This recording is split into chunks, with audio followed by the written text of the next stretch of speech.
Seguimos. Y le damos la bienvenida.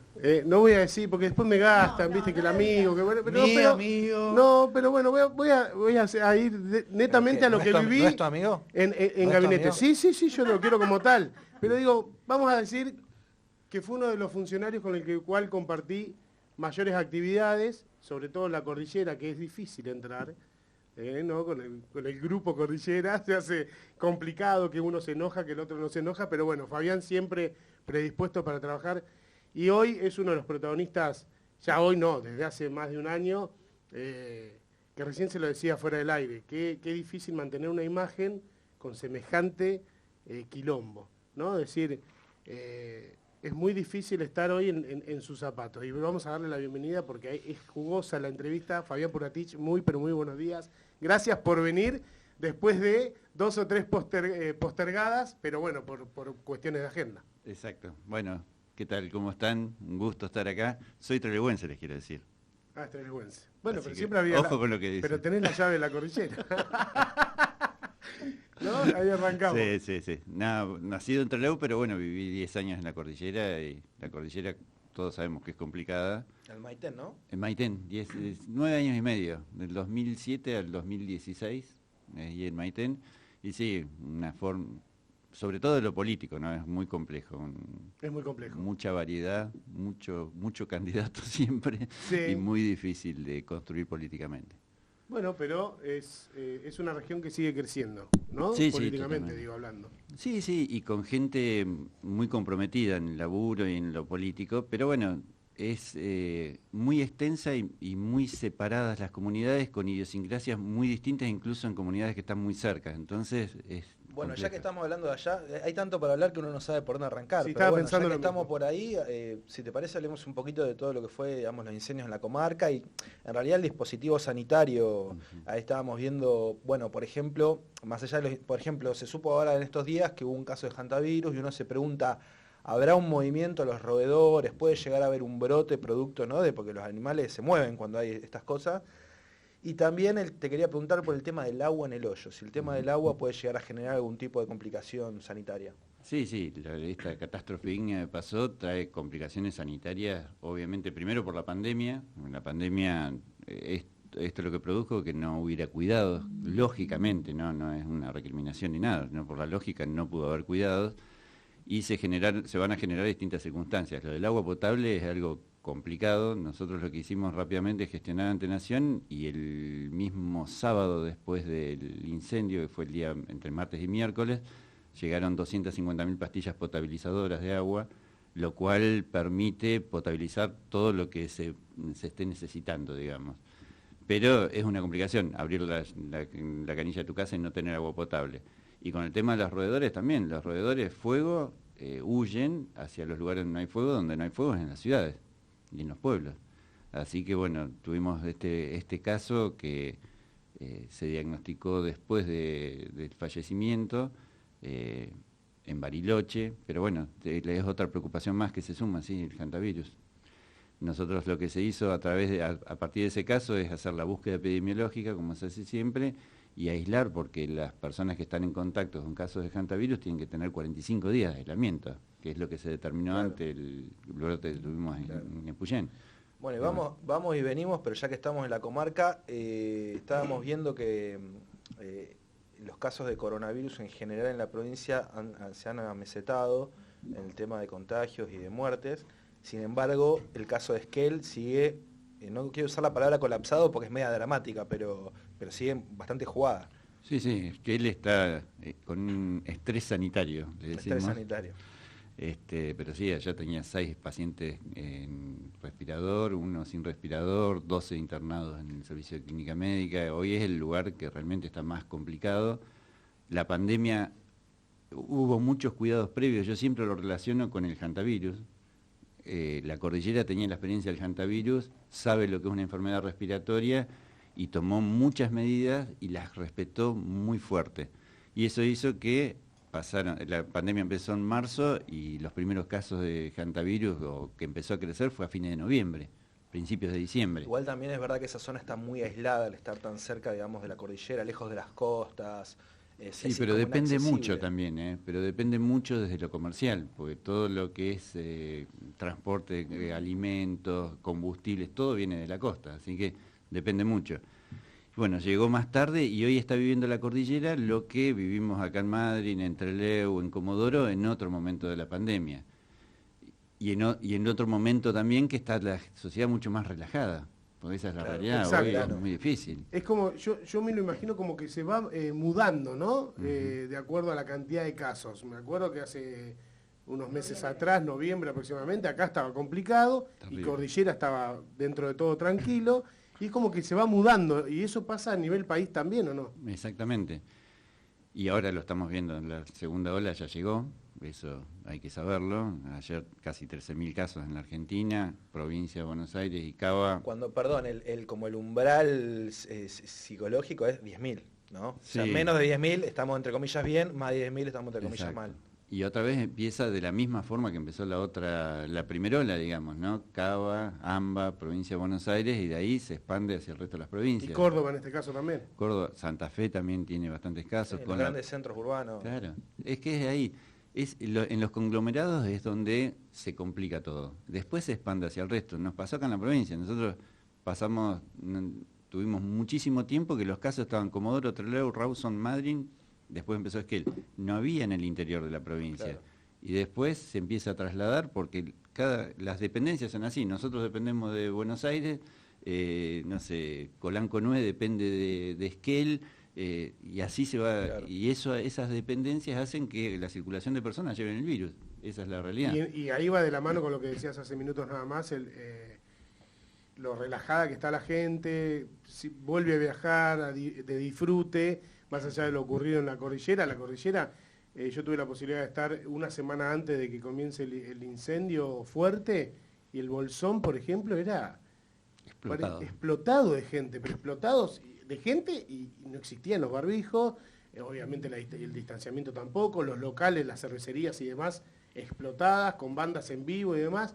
Entonces, ¿cuánto pesa la concientización o la responsabilidad individual del ciudadano, Fabián, para lo que viene, sobre todo, que todavía no entran en razón de que es grave la segunda ola o la nueva cepa, y siguen sacando pasaportes a Brasil, y siguen sacando pasaportes a Punta Cana, y se van y después, no, que necesito que me vengas a buscar porque no tengo más plata para seguir viviendo? Es que es fundamental. Hoy hace muchos meses empecé a hablar de la responsabilidad individual.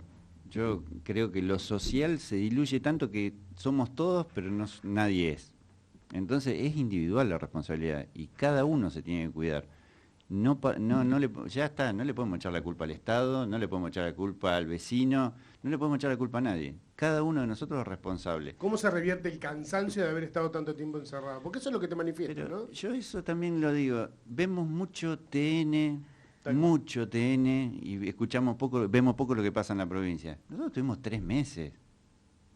3 meses fueron. Y ni siquiera fueron 3 meses estrictos porque al mes y medio se abrieron los comercios, a los 2 meses y medio se abrieron los gimnasios, a los 3 meses se abrieron los restaurantes. Fueron 3 meses. Entonces yo escucho esto, veo, no, 1 año encerrado estuvimos en la provincia. Yo no sé si viví en otra provincia. No fue lo que pasó. Esa es la realidad de otro lugar, no es nuestra realidad. No fue ¿Crees tan que se consume eso por la falta de conocimiento? Es decir, esta vorágine que se armó, de decir, una pandemia, todos nos vamos a morir, y mirábamos... No, tal cual. Por eso, a mí en algún momento me criticaron mucho que hablaba mucho en los medios locales. Yo he hablado con radios que no sé si las escucha alguien, pero no me importa, porque a mí me parece mucho más importante transmitir lo que nos pasa a nosotros, que estén colgados que les importe lo que pasa en España. Que en las playas de España, que en Barcelona, estaban bárbaros disfrutando el verano. Es verdad, no sé si por la pandemia, pero es verdad que yo creo que sos el ministro con el perfil mediático más alto en el gabinete. No sé si es por el volumen de laburo o por esta predisposición tuya de hablar con cualquier radio como si fuera una radio de primer orden, de mucha, ¿cómo se dice? Audiencia. Sí, o predisposición con cualquiera que te llame. Temprano aparte, 7 y media, 8. Pero es verdad que yo creo que es la voz del ministerio es muy escuchada, está muy presente Yo lo consideré como una estrategia para llegarle a todo el mundo. Aparte me preocupaba mucho ver lo que decían los medios nacionales. Claro. Y me ha tocado hablar con radios nacionales, con medios, y transmiten una cosa que no es lo que necesita escuchar la gente. La gente lo que necesita escuchar es que se tiene que cuidar él. Tiene que usar un barbijo, mantener la distancia y lavarse las manos. Y con eso vamos a hacer vida normal. Nada más hay que escuchar. ¿Crees que lo peor que pudo haber pasado es la politización de la pandemia? Absolutamente. La politización fue lo peor. Yo tengo mis compañeros ministros, Carla Bisotti el otro día me decía, 14 denuncias penales. El ministro de Santa Cruz, que tiene tomado el ministerio y tomado un hospital. Y después pasa que en otras provincias van con 900 dosis de vacuna arriba de una camioneta y no pasa nada, porque es de otro color político. Entonces, toda esa politización y todo eso fue lo peor que nos pudo pasar. Con la pandemia, con las vacunas. 2 días antes de llegar las vacunas, denunciaron al presidente y a Ginés porque íbamos a envenenar a la Argentina.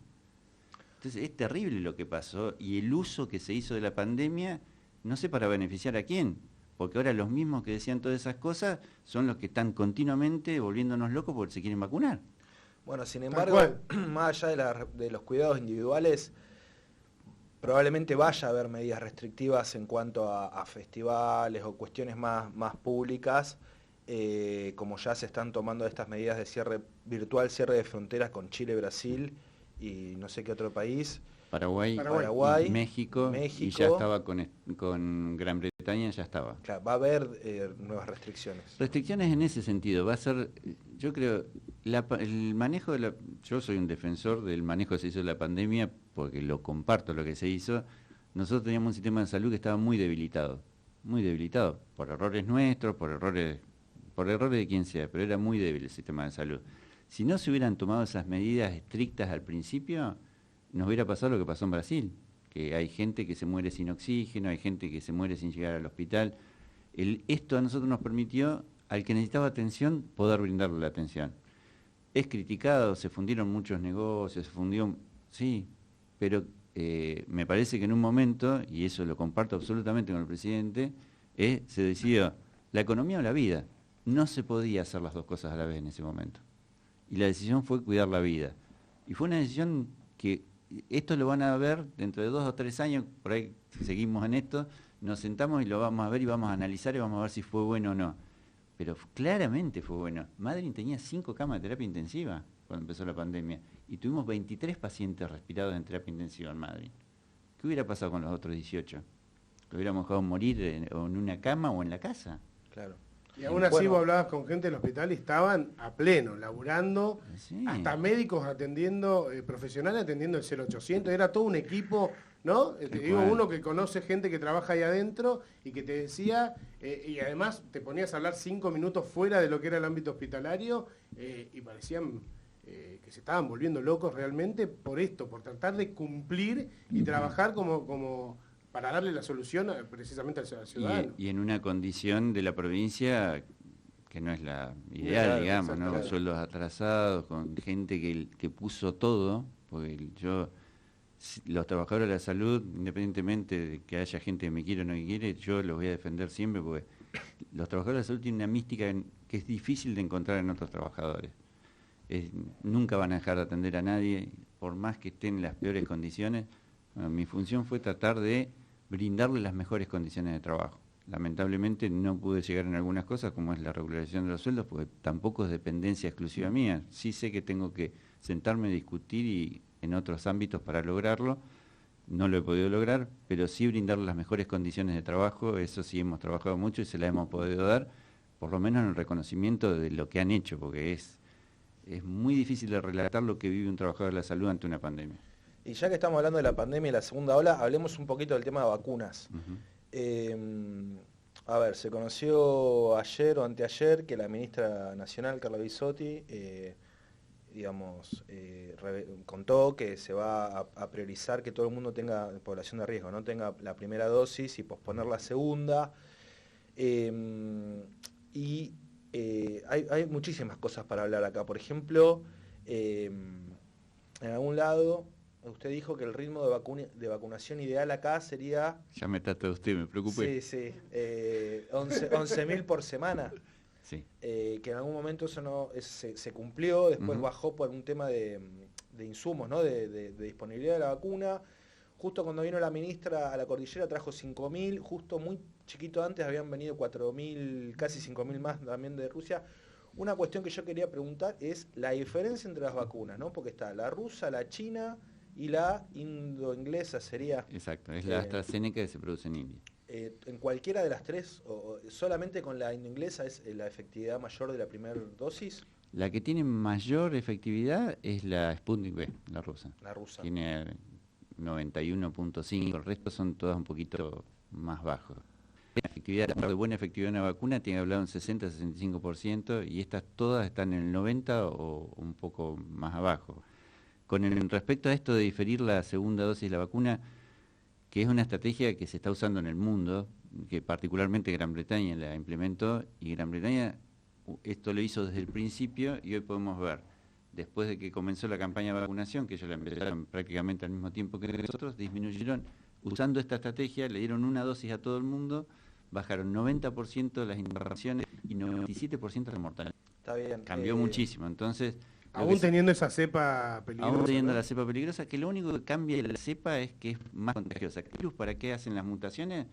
Porque saben que uno trabaja para defenderse, entonces muta para poder contagiar más y llegar a más personas. Esa es la forma. ¿Qué hay de cierto de que dice la politización, viste, también confunde y te tengo que hacer esta pregunta? Hay que dicen que las vacunas actuales no combatirían, no sé si está bien dicho eso, No, las nuevas cepas están cubiertas por las nuevas vacunas, porque lo único que el virus es el mismo, hacen pequeñas mutaciones para ser más contagiosos, nada más que eso. Entonces, lo que se utiliza del virus para producir la vacuna, esa que es como el centro, el corazón del virus, sigue siendo el mismo, entonces la vacuna sigue siendo efectiva. Y con esta estrategia, lo que se busca es eso, llegar a la mayor cantidad de personas con quienes... A mí me llegó hoy recién la resolución que se hizo ayer a través del Consejo Federal de Salud, porque yo estaba acá en la meseta y no tenía muy buena señal ni de teléfono ni de internet. Y lo que se hace, personal de salud se les va a completar el esquema con las 2 dosis, obviamente, y al resto diferir. A partir de las 12 semanas, a partir de ahí aplicar. Y eso nos va a permitir llegar más. A nosotros llegaron estas 5.000 de la cordillera, llegaron 4.800 de Sputnik a principio de semana, hoy nos están llegando 4.200 más, mañana llegan a la Argentina la primera entrega de lo que COVAX, que son las compras que hace la Organización Mundial de la Salud y distribuye a los países, llegan alrededor de 300.000 más, y se está aceitando y mejorando. Mejor hace 2 semanas estamos vacunando 11.000, 10.500. El jueves se vacunaron 2.300 personas en la provincia. Bueno, ahí vi que el horizonte, o sea, el objetivo son 150.000 personas en la provincia. Exacto. De población de riesgo, que se viene vacunando aproximadamente un 35%, ¿no? 40.000. Y bueno, si el objetivo es llegar a 150.000, ¿en qué tiempo sería eso? Y si las vacunas se regulariza esto, seguramente en 2 meses tendremos vacunadas a todos. O sea, llegamos a junio con toda la población de riesgo vacunada. Lo que se nos complica porque a fines de marzo, principio de abril, empieza la vacunación antigripal también. Claro. Pero bueno, esa hay que tener algunos cuidados. ¿Cuál sería la complicación, Fabián? Que los vacunadores no dan más. Claro, el recurso humano. El recurso humano es finito. Hemos tenido, yo voy a valorar mucho tanto el aporte que han hecho los municipios, que se han portado muy bien, a excepción de algunos en la cordillera que no han hecho nada. ¿Sí? Pará, porque quería hablar de esto. La turnera de Comodoro Rivadavia. Bien. Yo te digo qué vi y vos me contás si está bien o no. El municipio de Comodoro armó como una estructura paralela, ¿no? O sea, está la página provincial donde uno se anota para vacunarse, tiene que justificar que es población de riesgo y ahí hay un orden de prioridad. Y el municipio de Comodoro, queriendo ayudar, hizo una estructura paralela, una página de una turnera que colapsó, creo yo, por la demanda, y terminó generando más complicaciones hasta que en un punto la gente de Comodoro dijo, bueno, volvemos toda la página provincial, esto, ¿no? Sí, no, hicimos un Zoom, charlamos y se resolvió. La idea de la turnera, esa que se había generado en Comodoro, no era solamente que, pues, claro, abrieron la turnera y 50.000 personas al mismo tiempo se bloqueaba, ese era el problema. Entonces, pues la idea de abrir esa turnera era generar los turnos a través de vacunate.chubut.gov.ar y que desde la turnera se entregaran los turnos. Fue muy difícil de comunicar, se complicó todo y realmente trajo mucha confusión, entonces, bueno, se volvió al sistema inicial y se pudo hacer. Con Comodoro hemos trabajado bien, con Madryn hemos trabajado bien, con Trelew hemos trabajado bien, con Rawson hemos trabajado bien. Con lo que es muy difícil trabajar es particularmente con el municipio de Esquel, que ni siquiera nos cedió un gimnasio para poder hacer la campaña de vacunación. No tiene secretario de salud, ¿no, Esquel? No tiene. Se lo ve Bueno, mucho. pero es ideológico, porque si uno toma lo que el sector al cual representa Sergio Ongarato, son los que hacían manifestación, los que decían que iban a envenenar, los que decían que no había que vacunarse y los que hoy están desesperados por vacunarse, Bueno, básicamente. me pongo en abogado del diablo acá. Como siempre, Rawson es radical también. No importa, pero tiene otra visión, evidentemente. Claro. Y si vos hablas con el rausense, aún siendo compañero, te dice que se están haciendo mejor las cosas. Porque yo creo que muchos entendieron esto de separar lo político y obviamente la vacunación, si sale bien, le rinde rédito político a cada uno de los intendentes. Esa es la realidad. Entonces yo creo que ni siquiera se tuvo esa visión en Esquel de ver si esto sale bien, como está saliendo bien. Fuimos el otro día con Carla a visitar el vacunatorio y está fantástico, y está el ejército en la puerta, dentro los voluntarios de la Universidad de Chubut, la Universidad de San Juan Bosco, los trabajadores de salud. Es fantástico cómo está funcionando todo. Con el presidente del Club Independiente emocionado, ¿entendés? Walter. Sí. ¿Entendés? Está emocionado el tipo porque puso a disposición su gimnasio de su club y le está beneficiando a toda la ciudad. Entonces no ver eso, a veces a mí me cuesta que no se llegue a ver eso. ¿Entendés? Porque son personas que supuestamente tienen mucho caminar político, mucho transitar y que no vean, me resulta extraño. Y con los otros intendentes todo lo contrario, han puesto siempre a disposición y te llaman y quieren más y quieren más y quieren hacer más para beneficiar a su... que es lo que me parece que es la función del intendente. ¿Cuán importante es el hospital modular de acá de Madryn? El hospital modular nosotros lo usamos como una estrategia para mejorar el sistema sanitario a largo plazo. Claro, tal cual. Eso va a ser algo que va a descomprimir en la zona sur, es esa, ¿no es cierto? Exacto. De Madryn. Es una zona que no tenía una gran estructura sanitaria, entonces va a beneficiar también, bueno, ahí está Solana, toda esa parte que siempre son lugares que reclaman que haya sistema público de salud, así que nos pareció un lugar estratégico, lo consensuamos obviamente con Gustavo, lo hablamos con el director del hospital, con el director del área programática, nos parecía el lugar, y porque vamos a poder ahí desarrollar una estructura sanitaria que va a dar otro tipo de respuesta que necesita Madryn. Así que para nosotros es fantástico, está buenísimo y está por llegar el equipamiento aparte ahora. Antes de hablar de la recorrida por la meseta, y ya que estábamos hablando de Comodoro, no quiero dejar de preguntarte lo siguiente. Hubo conflictos esta semana en Comodoro, se encadenó una mujer ahí en el área programática, tiene que ver con las cooperativas de limpieza del Hospital Alvear, que viene teniendo conflicto porque, de vuelta, yo cuento un poquito y si hay algún error me corrige.